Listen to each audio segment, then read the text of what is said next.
David, are you an atheist? Yes. When did you become an atheist? Around age 12. Believing in God makes no sense. It's to me, it's the dumbest thing. It's for people that can't accept the fact that they're going to die and rot in the ground like I'm going to do, and it gives them some relief from that thought, because it's not the nicest thought in the world. Are you an atheist? Yes. Yes, I am. Yes. Yes. Yes, sir. Are you an atheist? I am. Yeah, I'm an atheist. Yes, I am. Alex, do you believe in God's existence? No, I do not. How long have you been an atheist? I would say probably since I was about 15 years old. So you don't believe in the existence of God? No, not really. What happened when you were 15? I started questioning things, and I really just started to think about the logic behind everything. For the most part, we are not shown the evidence for there being a higher power. If we were, I almost guarantee that almost every atheist would immediately agree to there being a higher power. Are you atheists? Yes. Yes. Why? Well, I just haven't seen enough evidence, I suppose. I grew up in a Christian family, and just over the few years during high school and as I grew up, I just realized that there wasn't a lot of evidence to support that belief system. Are you open to evidence?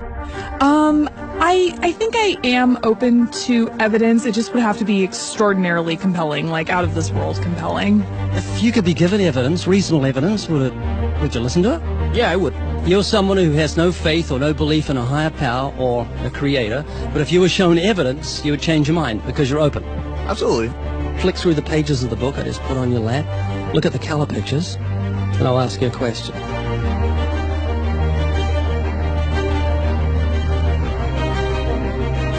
Do you believe that book could happen by accident, that nothing produced the color pictures in the book, that red, orange, yellow, green, blue, indigo, violet ink fell from the sky and formed itself into those beautiful pictures, and then black ink fell from the sky, or from nowhere, and formed itself into coherent words and sentences, capitals and periods and commas, making sense, page numbers fell from the sky, all in order, and then it bound itself and formed itself into a cover with artwork, and there we have a book.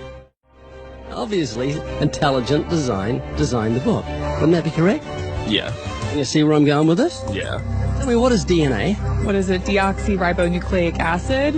And it's what makes up our bodies and our cells and everything that makes us who we are. DNA is like our biological code, kind of like binary zeros and ones. Information about us, who we are, what makes us, parts of us, how we look, how we're built, everything like that. Your genes instructed your cells how to make your eyes and what color your eyes should be, and your hair and your height and your personality. Scientists call it the instruction book for life. Basically. Everything that you are or ever will be made of starts as a tiny book of instructions found in each and every cell. Every time your body wants to make something, it goes back to the instruction book, looks it up, and puts it together. The book of you would have 46 chapters, one for each chromosome. Each of our book's 46 chapters is between 48 and 250 million letters long. That's 3.2 billion letters total. This is the secret language of DNA. This is the book of life. Instruction book for life. Yes. Instruction book for life. Yes. DNA is made up of genes, and genes give instructions to the cells as to how your body should grow. Did you know that those instructions, the instruction book of your DNA, just your DNA, was laid out end for end, would go to the sun and back a number of times? That book of instructions is so comprehensive. DNA is the genetic information encoded in the cell of every living thing that instructs our cells how to grow and how to function.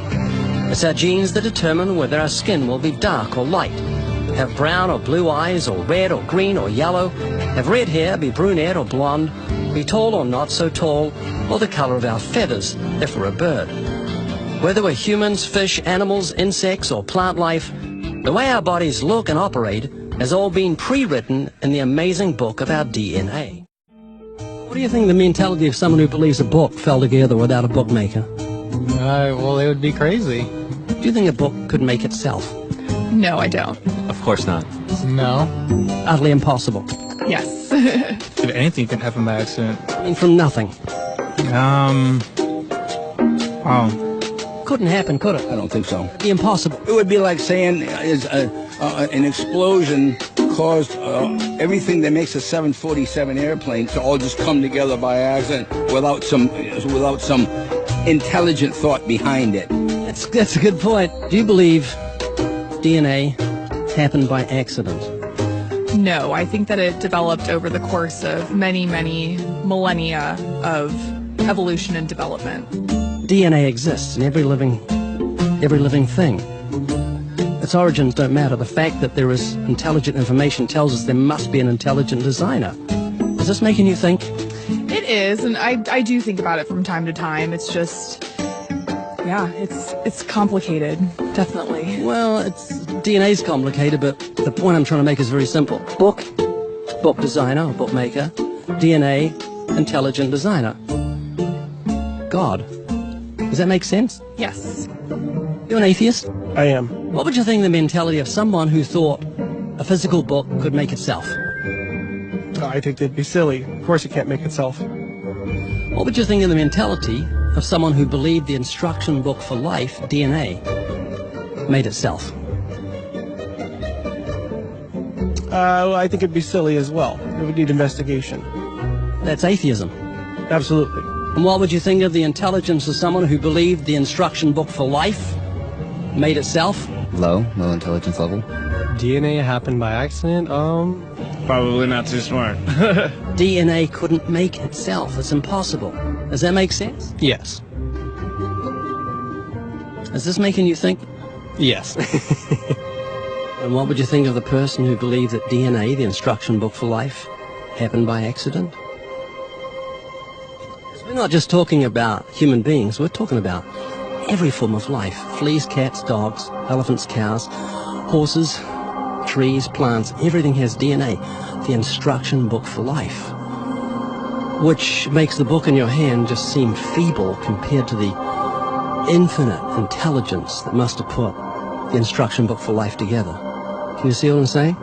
Yeah. Do you believe DNA happened by accident? I believe it could.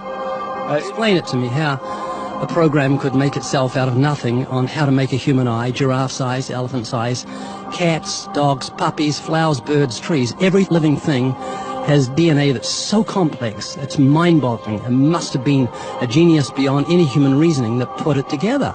And to say it happened by chance is infinitely sillier than saying a physical book happened by chance. All I'm doing is reasoning with you. I'm not arguing. I don't want to win an argument. I'm just saying I want you to concede something that's absolute common sense. You're an atheist, so you believe the scientific impossibility that nothing created everything. I mean, it can't be nothing. We all have to start from some point. I wouldn't say nothing created it. There had to be something there in the beginning. You like Richard Dawkins, don't you? Well, I mean, you know, yeah, I like him. Do you believe nothing created everything, a scientific impossibility, which is what he believes? You don't believe in a creator of all things? If he says that, I think it's a very strange thing to say. Well, he says it. It's insane. Nothing can't create anything because it's nothing. There has to be something in the beginning. Nowhere in our history of human reality has something kind of just appeared out of nowhere. Do you believe that nothing created everything? No, because nothing can perform actions. That makes no sense. It's a default position. If you're saying nothing created everything, then you're agreeing with Richard Dawkins. You're mischaracterizing Richard Dawkins. Because Richard Dawkins, I'm sure he didn't say that. That seems ridiculous. Professor Richard Dawkins, arguably the world's most high-profile atheist, believes that in the beginning there was nothing, and that nothing created everything. As he attempts to justify this belief, admitting that it defies common sense, the learned professor calls nothing something. Watch the reaction of his audience. Of course it's counterintuitive that you can get something from nothing.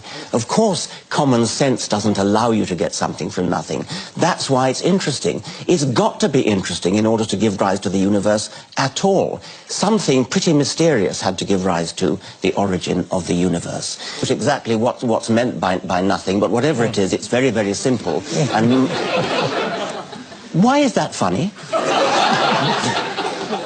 Well, I think it's a bit funny to be trying to define nothing.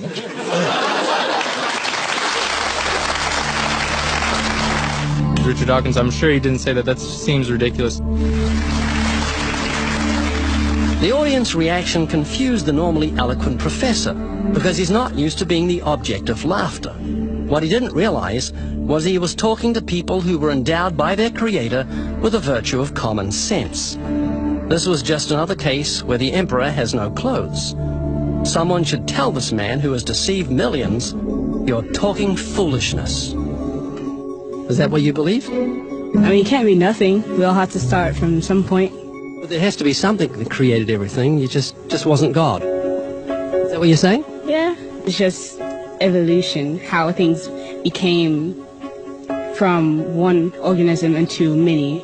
But that doesn't solve your dilemma of the initial cause. There has to be an initial cause. If there was a big bang in space that from there issued cats and dogs and horses and cows, the sun, the moon, the stars, the seasons, and all this marvel of creation came from a big explosion, what caused the explosion, and where do the materials come from the explosion, and why is there such incredible order from the explosion? Every explosion I've heard of creates chaos, not order. That makes sense? Oh, yeah. This is what you're looking for if you were looking for truth. This is your information that you need to say, well, that's logical. How could all this design from the atom to the universe, an incredible order, just happen by accident? Because an atheist actually believes nothing created everything, which is scientifically impossible. And I'm trying to say, Haley, I just want you to think. You're not just a blob of nothing, but it came from an explosion that created order, which is against nature. That means that you've got purpose and meaning in the universe. So it's not altogether bad news.